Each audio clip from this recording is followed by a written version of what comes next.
Hello दोस्तों, welcome to my YouTube channel Jyoti Prakash. आशा करता हूं कि आप लोग सभी अच्छे होंगे। दोस्तों, आज मैं बताने जा रहा हूं न्यू सॉन्ग के बारे में, जिस सॉन्ग का नाम है पुदीना ये हसीना 2। इस सॉन्ग का गायक कलाकार है पवन सिंह और अनुपमा यादव। आपको बता दे कि ये सॉन्ग आज ही रिलीज हुआ है, जो 10 घंटे में 15,000 व्यूज पा चुका है।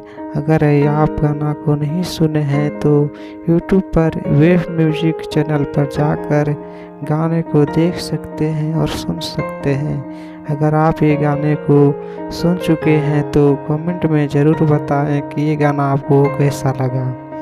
दोस्तों, आपको बता दें कि हाल ही में खेसारी लाल यादव जी का न्यू सॉन्ग आया था हसीना टेजर।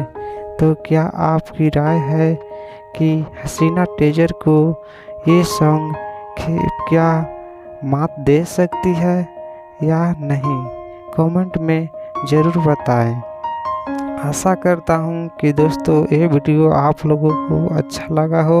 तो वीडियो अच्छा लगा हो तो लाइक करें, और ऐसे ही भोजपुरी सिनेमा से रिलेटेड वीडियो को देखना चाहते हैं तो मेरे चैनल को सब्सक्राइब करें।